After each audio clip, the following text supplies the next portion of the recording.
Bueno, ahora en este video lo que vamos a mostrar, lo que les voy a mostrar es cuadrado de un binomio. ¿Sí? Cuadrado de un binomio, ¿cuándo es que lo aplico? Cuando tengo dos términos sumando o restando elevados al cuadrado. ¿Sí? Voy a mostrarles primero un ejemplo teniendo una suma y después teniendo una resta. ¿Sí?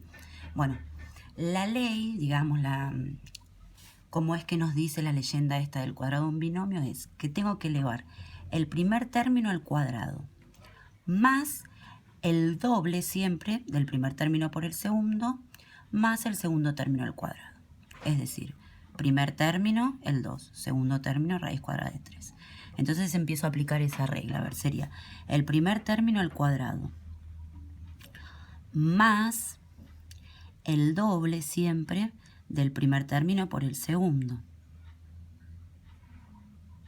más el segundo término al cuadrado, que es raíz de 3.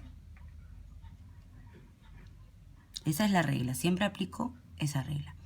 Ahora me fijo todo lo que puedo ir resolviendo. A ver, en el primer término resuelvo el cuadrado.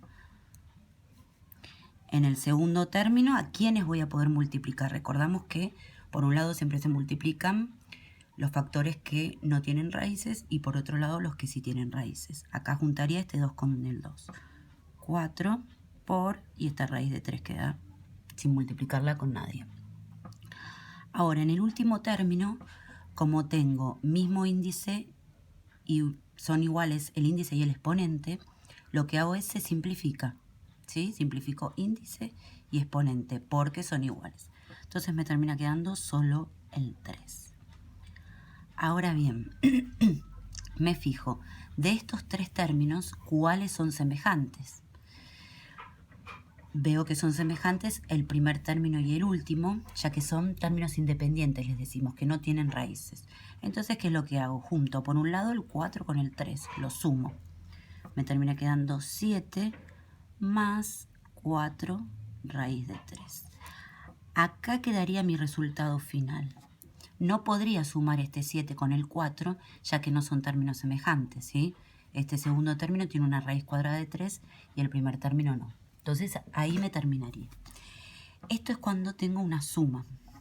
Ahora, ¿qué pasa si yo, por ejemplo, tengo, a ver, raíz de 7 menos 5 al cuadrado? ¿Aplico cuadrado a un binomio? Sí, porque tengo dos términos con una resta en el medio y están elevados al cuadrado. Empiezo a aplicar la regla. Recuerden bien esto. Cuando tengo el menos, el primer signo va a ser negativo. Es decir, la regla va a ser la misma. Es el primer término al cuadrado. Como tengo un negativo, arranco con el menos. Menos el doble del primer término, que es la raíz de 7, por el segundo término, que es el 5. No vuelvo a poner el menos ahí, ¿sí? Recuerden entonces, cuando tengo un menos en el cuadrado de un binomio, arranco con el menos acá. Y después sí con un más el segundo término al cuadrado. Reitero, si tengo una resta, entonces empiezo el primer término al cuadrado menos el doble del primer término por el segundo más el segundo término al cuadrado. ¿Sí? Cuando tengo positivo, son todos los signos positivos. Cuando tengo el menos, el primer signo va a quedar negativo y el otro positivo. Ahora resuelvo las potencias, multiplicaciones, todo lo que pueda.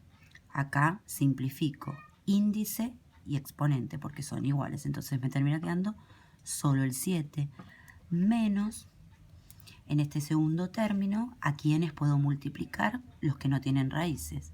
Podría ser este 2 con el 5. 2 por 5 me queda 10 raíz de 7. Y el último término resuelvo la potencia. 5 al cuadrado, 25. Ahora bien, como pasó en el primer ejemplo, agrupo los términos semejantes.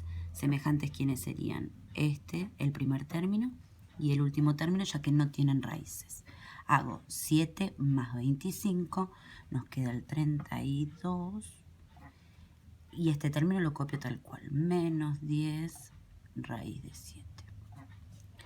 Ahora, no lo voy a poder seguir porque el primer término y el segundo término no son semejantes. Entonces, ahí me termina el desarrollo del cuadrado de un binomio.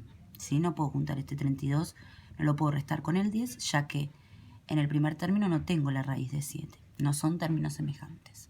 Bueno, y como les digo siempre, todas las dudas que tengan, todo lo que sea, me escriben. No duden en escribirme todo lo que necesiten.